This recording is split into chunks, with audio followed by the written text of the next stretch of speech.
The year is 1914. A bustling Sarajevo awaits the arrival of Archduke Franz Ferdinand, heir to the Austro-Hungarian throne. History tells us this visit ended in tragedy, a catalyst for global conflict. But what if fate had taken a different turn? Imagine the assassin's bullet missed its mark. The Archduke lives. Austria-Hungary, outraged but not broken, seeks justice through diplomacy, not war. The ultimatum, the spark that ignited the inferno, is never sent. Europe breathes a collective sigh of relief. The tensions simmering beneath the surface, nationalism, imperialism, militarism remain. But without the immediate crisis, cooler heads prevail. The great powers, wary of conflict's cost, step back from the precipice. A fragile peace holds, buying the world precious time. This alternate timeline is not a utopia. The problems that plagued Europe in the early 20th century wouldn't magically vanish. But the absence of a world war allows for different solutions, different paths. The cost of peace, though uncertain, is undoubtedly less than the devastation of war. Without the cataclysm of World War I, the great empires of Europe might have endured, at least for a time. The Austro-Hungarian Empire, plagued by internal strife, finds breathing room. Franz Ferdinand, a reformer at heart, might have pushed for greater autonomy within the empire, easing nationalist tensions. The Ottoman Empire, the sick man of Europe, clings to life, perhaps buying time to modernize and reform. Its vast territories, stretching from the Balkans to the Middle East, remain under its control, shaping a very different geopolitical landscape. Russia, a sleeping giant, continues its tumultuous journey. Without the war to hasten its demise, the Tsarist regime might have faced growing internal pressure for reform. Perhaps a more gradual transition to a constitutional monarchy or even a republic could have unfolded. Germany, a rising power on the world stage, avoids the humiliation of defeat and the economic ruin of reparations.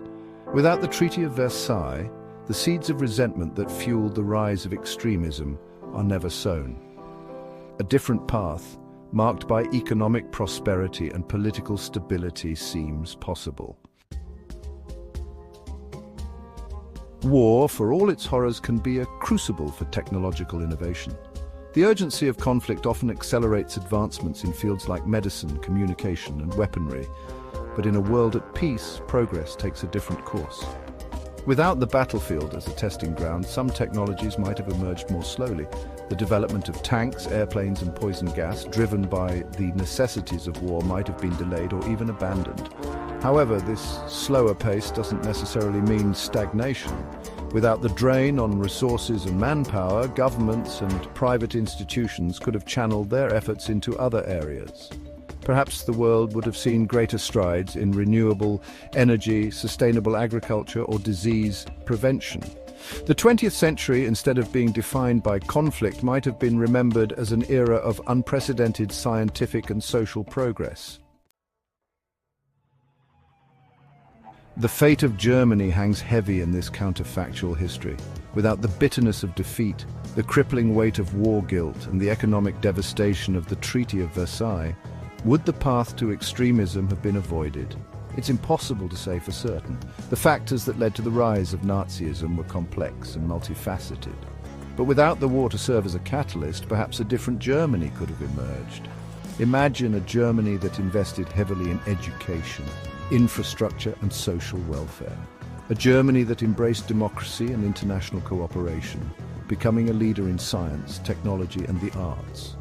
This alternate vision, though speculative, hints at a lost potential, a path not taken. Counterfactual history is a tricky business. We can speculate, imagine, and draw tentative conclusions, but we can never truly know what might have been. The past is immutable, its consequences echoing through time. But by exploring these what-ifs, we gain a new perspective on the forces that shape our world. Would a world without World War I have been a utopia? Likely not. Humanity's capacity for conflict and destruction is, sadly, boundless. But it's tempting to imagine a world where the horrors of the trenches, the senseless slaughter, and the enduring legacy of hatred were avoided. A world where the 20th century unfolded differently, shaped by cooperation, innovation, and a shared commitment to a better future. A world, perhaps, more like the one we strive for today.